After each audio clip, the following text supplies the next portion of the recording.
Salut les gars, j'espère que vous allez bien, j'espère que vous avez la forme. On se retrouve aujourd'hui pour une nouvelle vidéo. Bien évidemment, on va faire toutes les actualités. Il y a eu les Monthly Qualifiers qui sont passés. Et justement, il y a les pronostics qui vont arriver. Bien évidemment, on va en parler. Mais j'ai vu pas mal de petits propos aussi de Franck qui sont super intéressants. Et qui annoncent peut-être un peu le futur de Brawl Stars aussi. On va voir aussi beaucoup de choses qui se passent sur Brawl Stars. Bref, vous connaissez, c'est comme d'habitude. Je vous invite bien évidemment à mettre le code Perado, les likes, les commentaires, les abonnements comme d'habitude. Et je vous souhaite tout simplement un bon visionnage.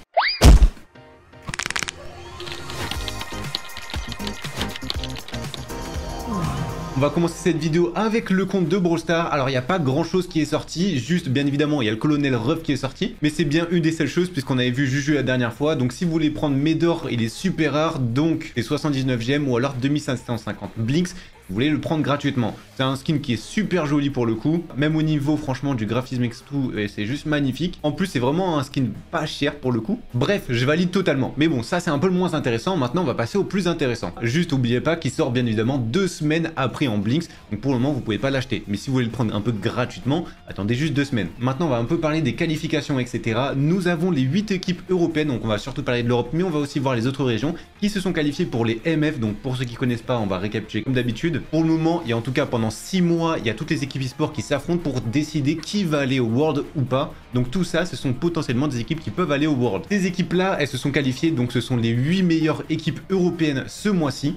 Elles ont eu leur ticket, elles ont passé pas mal d'affrontements. Tout d'abord un jour 1 pour certaines qui n'étaient pas qualifiées pour le jour 2, où il y a environ 2000, un peu plus de 2000 équipes qui s'affrontent, où il doit rester seulement 32 équipes à la fin. Et après nous avons le jour 2, où du coup on peut voir les fameuses 32 équipes qui s'affrontent au fur et à mesure. Il y a eu quelques exploits, on peut voir notamment SK Gaming qui sont presque allés en finale du Upper Bracket, et malheureusement ils ont perdu contre Eclipsar 3-2, donc Eclipsar a pris leur ticket pour le Upper Bracket. Pareil du côté de Futisport, vous pouvez voir, ils ont gagné Papa Supermassive, du coup Papa Supermassive va dans le lower bracket. On peut également voir leur passage. Par exemple, Xperion ont gagné contre LLC. Après, ils se sont fait exploser contre Papa Supermassive. Ensuite, on a Humble. On peut voir leur parcours et eux, pour le coup, se sont bien qualifiés. Donc, ils vont bien au Mostly Final. Et enfin, on a Team Hérétique, donc la team de Lenain, Ichaos et Drage, qui ont malheureusement perdu contre la team Electros, qui eux, pareil, partent au Mostly Final. Et en même temps, vous voyez un peu tous les parcours. Donc, ceux qui ont perdu vont dans le lower bracket. Donc, bien évidemment, plus tu vas loin dans le upper, plus tu apparais loin dans le lower. Donc, on pouvait voir Reverso qui avait perdu directement, par exemple, contre Eclipsar Esport au tout début. D'ailleurs, Eclipsar Esport ont aussi battu Totem au passage, puis SK Gaming. Ils ont fait vraiment un parcours exceptionnel. On peut donc voir que le Reverso ont gagné 3-0 contre Saint-Velocity.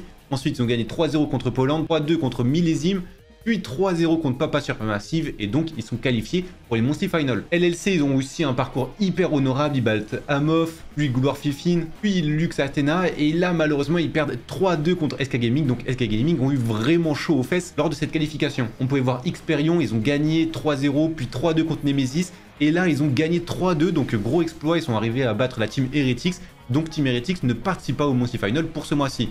Attention, s'ils ne participent pas à ce mois-ci, ça ne veut pas dire pour autant qu'ils sont éliminés pour la course au championnat du monde. Pour Totem, ça se termine plutôt bien. On peut voir qu'ils gagnent 3-0, 3-0, 3-0 et donc ils se qualifient. Pour assister un peu plus tous ces fameux propos, plus tu vas loin dans le upper et plus tu te qualifies, plus tu vas cumuler 2 points. Cela veut dire que par exemple, on pouvait voir justement Team Heretics ici, comme certains se sont qualifiés justement pour les Monthly Final, ils vont avoir plus de points et donc ils passeront devant Team Heretics par exemple. Donc en gros, plus tu vas loin pendant les Monthly Qualifiers, plus tu auras de points, et bien évidemment après ceux qui sont qualifiés pour les Monthly Final, ils cumulent beaucoup de points. Par exemple SK Gaming, c'est ceux qui avaient gagné, donc c'est ceux qui ont le plus de points par rapport au mois dernier. Au moins tout ça c'est un peu clair, je pense pas que je réexpliquerai ça à chaque fois, mais comme il y a des nouveaux, bien évidemment faut bien expliquer. Et je vous vois venir, faites les pronostics sont verrouillés, donc on les fera pas ce mois-ci, mais au moins on voit un peu les qualifications, et du coup qui affronte qui. On va commencer par l'Asie, donc c'est là où notamment il y a Crazy Raccoon, on peut déjà voir un match exceptionnel, Crazy Raccoon face à Zeta Division, franchement je sais pas comment ils vont faire, ça s'annonce hyper compliqué, comme quart de finale, c'est pas le plus simple non plus.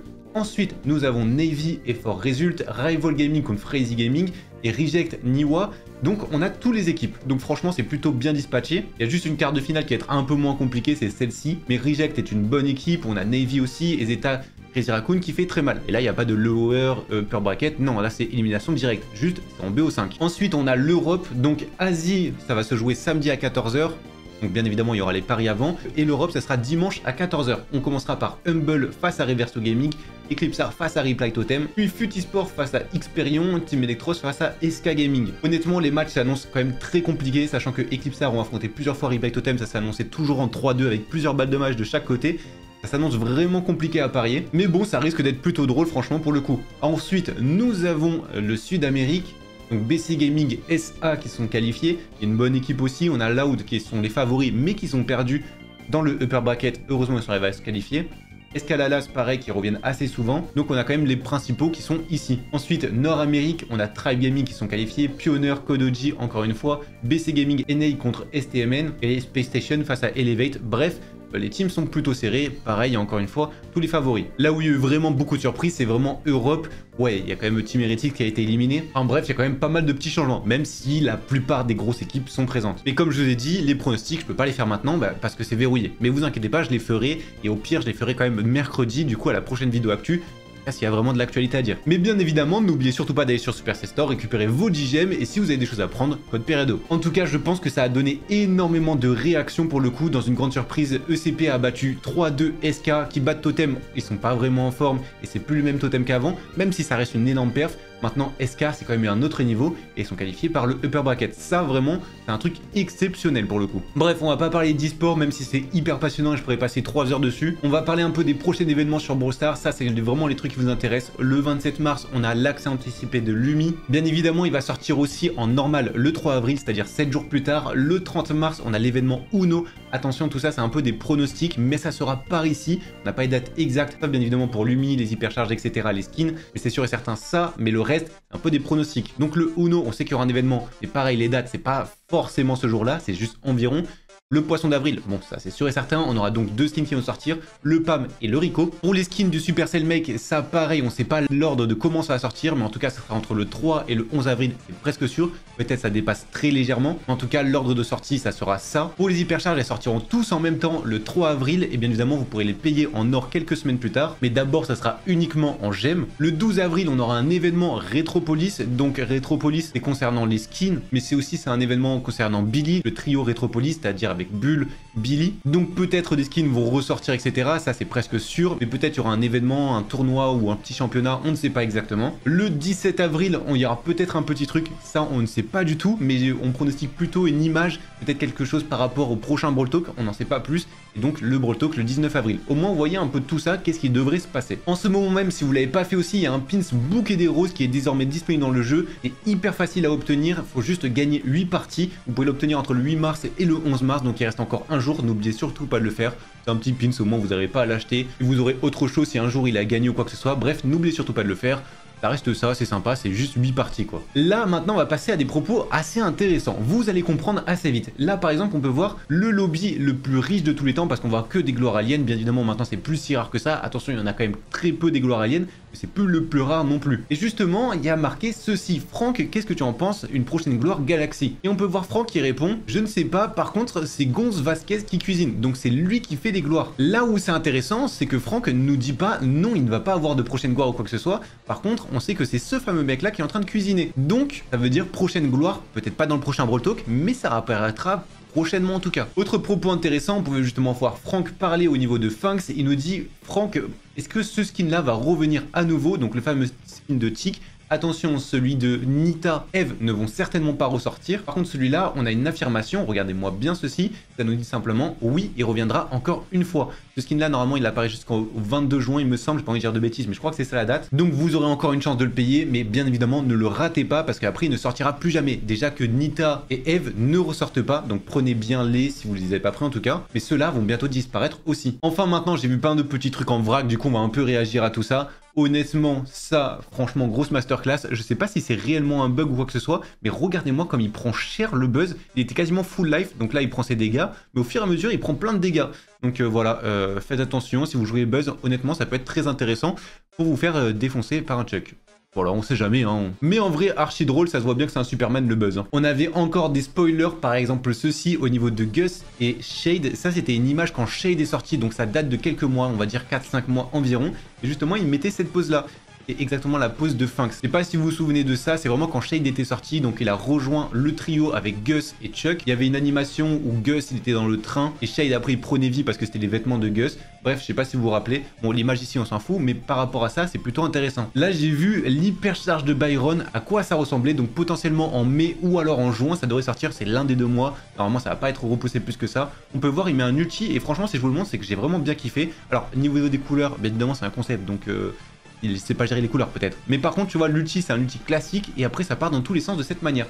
Honnêtement, pour un ulti et surtout pour une hypercharge, ouais, je trouve ça hyper réaliste. Et franchement, je pense que ça ressemblera à un truc comme ça. On a vu quelques petits glitches aussi au niveau de Funks. Et surtout avec Penny, regardez-moi ça. Donc là, il y a une hypercharge de Penny. Et justement, avec son canon, Funks va booster la vitesse des projectiles du canon. Et donc, c'est impossible à esquiver. Et de cette manière, ben ouais, ça a un carnage pas possible. En plus de ça, il y a Meeple qui met bien une tourelle pour pas qu'il puisse s'enfuir. Franchement, ça, comme compo, ça peut être ultra OP. Honnêtement, Funks, c'est pas un brawler très fort, au contraire, c'est vraiment pas un brawler fort même. Mais par contre, tu peux l'accompagner assez correctement et ça booste un peu le brawler. Sinon, ouais, c'est compliqué de jouer avec Funks. Par contre, tu as notamment ce genre d'extrait qui peut être aussi ultra intéressant. Tu vois, s'il y a des haches ou quoi que ce soit en face, ben là, ça met tous les rats et là, ça peut être un réel carnage. Alors bien évidemment, ça se passe pas réellement comme ça en vrai, mais par contre, vous pouvez voir que le nombre de projectiles, le coffre, il se fait défoncer en quelques secondes. Et bien évidemment, avec les flammes, il va tomber presque automatiquement. Ça veut dire que là, le coffre, il est quasiment full life. Il y a juste le buster qui a mis un coup comme ça. Et ouais, ils vont se faire défoncer juste avec ça. Bref, ouais, on peut voir que cette hypercharge, en vrai, elle est ultra cheatée. Et c'est pour ça que Penny est extrêmement bien remontée dans la méta. Comme on parle un peu de méta, voici 10 brawlers qui peuvent être le mieux concernant la ranked et surtout le mode hockey. Donc avec ces fameuses maps, c'est des maps qui sont assez ouvertes aussi. Mais surtout, on peut voir du Hank, Mr. P, Oli qui sont vraiment les brawlers les plus méta en ce moment même. Tu les joues de partout, ça passe. Surtout si tu les accompagnes après d'un Poco, d'un Byron, d'un Berry surtout. On peut voir du BA aussi, du coup, pour counters, des fameux Hank, ceux qui ont des gros PV, parce que BA, ça fait énormément de dégâts. Tu rajoutes un peu de vitesse, de mobilité avec du max, du stu, du contrôle avec par exemple du loup ou encore du grey. Mélodie, pareil sur les coffres, etc. C'est énorme. Et Meeple qui est vraiment très bon et bien correct. Les Funks, toujours pas dans la méta. J'en parle aussi vite fait, on a une petite collaboration Squad Buster X Transformers. En vrai, je joue pas du tout, mais voilà, au moins vous avez l'info. Et les brawlers qui sont le plus pris en ce moment même, en tout cas en Brawl Ball, on peut voir les noms. Alors c'est juste les plus pris, c'est pas forcément les plus forts, attention. Mais encore une fois, Mortis 8,49%, c'est énorme, sachant qu'on a 90 brawlers. Rico qui est pris extrêmement de fois, qui est très bon aussi. Hank qui est énormément bien remonté, alors que c'est un des brawlers qui était le moins joué à l'époque. Colt, Stu, Fang, il n'est pas si fort que ça. Fang, attention, tout comme Billy. Oli qui est extrêmement fort, BA pareil, hyper fort. Et Surge, on va dire ça passe, c'est bien quoi. Mais c'est pas tout en haut de la méta. Mais c'est correct, attention. J'ai vu ce petit truc, icône évolution. Ouais, c'est sûr que quand on voit l'icône de Mortis, heureusement elle a évolué parce qu'elle est dégueulasse. Le max, on dirait juste une personne bourrée. Je vois pas qu'est-ce qu'ils ont voulu faire, honnêtement, je ne comprends pas. Après, il avait juste une tête chelou. Heureusement, ils l'ont bien changé. Enfin, la Max plutôt, bien évidemment, parce que c'est une fille Max. Piper, honnêtement, là, on aurait plus dit une vieille mamie. Après, elle a commencé à se rajeunir et après, elle a eu des dents. Bon, il manquait juste un petit dentier sur celle-là. Mais franchement, c'est plutôt sympa. Pareil, ils ont changé un peu le clignement de l'œil. C'est mieux comme ça. Honnêtement, beaucoup plus joli. On va pas se cacher. Heureusement, ils font des mises à jour. C'est peut-être rien. Et au moins, c'est beaucoup plus joli. Le chat, est-ce que je suis cook? Ouais, c'est sûr que quand tu vois ça en face de toi, je pense que t'es carrément mort. Surtout qu'ils sont ensemble, ils jouent ensemble en e-sport, etc. Donc ouais, là, bonne chance. S'il joue en classé, il est sûr à 100% de s'être fait exploser. Tu prends un pro qui joue avec des randoms, à la limite, il ne peut pas faire grand chose non plus parce que bah, c'est pas ses teams. Par contre, si c'est un pro avec sa team, ouais, là c'est autre chose. Mais attention, quand c'est du ladder, ça veut rien dire du tout, bien évidemment. Quand c'est en classé, c'est un peu plus important, mais ça reste du classé, c'est pas de l'e-sport non plus. Mais c'est quand même toujours un peu cool de les battre, quoi. Ah là là, par contre, c'est sûr que les randoms, c'est quand même quelque chose, hein. Quand on voit ce genre de stats qu'il a tout fait et qu'il perd, il y a gros moyen de rager, franchement c'est insupportable à vivre. Grosse force à ceux qui rushent le classé parce que c'est très compliqué mentalement. J'ai vu cet extrait, en vrai il m'a fait gaulerie, on peut voir un Bull et un Miko et écoutez cet extrait là, il dure 1 minute de vidéo. Bah, ils vont tourner comme ça pendant 1 minute. C'était aucune blague, vraiment, je peux prendre à n'importe quelle partie. Ils tournent comme ça pendant 1 minute. Franchement, la partie de con, faut être honnête. C'est vraiment une énorme partie. Hein. Heureusement, le Miko, à un moment donné, il va tourner, il va se prendre comme ça. Bah, bien évidemment, il va se faire exploser. Et surtout, le temps de réaction qu'il a, j'ai envie de dire, le pauvre. Hein. Vous pouvez rien faire. Face à un Bull en même temps, il n'avait pas le match-up. Mais ouais, là c'était un peu compliqué, hein. Mais grave drôle l'extrait. J'ai vu ce petit truc, Supercell, s'il vous plaît, mettez une option pour bouger le gadget, pour le mettre de l'autre côté. Effectivement, de ce côté-là, on a que le déplacement. Alors honnêtement, vaut mieux pas le mettre parce que bah, de se déplacer, tu bouges tout le temps et après bah, tu peux activer en même temps ton gadget. Donc en même temps que tu te déplaces, ça c'est intéressant. Pareil, l'hypercharge, en même temps que tu te déplaces, tu peux l'activer. C'est pas pratique, mais j'avoue qu'il y en a peut-être qui préfèrent le mettre de l'autre côté et bon, on peut pas le faire. Ça c'est dommage. En vrai, bah, ça peut être intéressant, je sais pas, pour des gauchers ou quoi que ce soit, ceux qui veulent, enfin bref, ça peut être intéressant. Même si c'est pas pratique, en vrai, je pense que Brawl Stars devrait le mettre où on peut en tout cas. Pareil, j'ai vu une petite strat qui était assez intéressante, on peut notamment voir un Meeple, et surtout là, le Hank, il a une hypercharge, et on va voir qu'il la met. Et une Meeple, franchement, hyper bien, parce que bah, on peut voir le le Hank, il est un peu déçu, mais honnêtement, c'était super bien joué de la part du Meeple. Ça counter du coup tous les ultis, et honnêtement, bah, on comprend pourquoi Meeple est sorti. Franchement, là, j'avoue que c'est un très bon brawler, ils ont pu marquer de cette manière, donc bien joué franchement. On va terminer par un petit concept que j'ai bien kiffé, Poltergeist Hank, donc ça c'est un Pokémon, et justement, il serait sous la forme de Hank.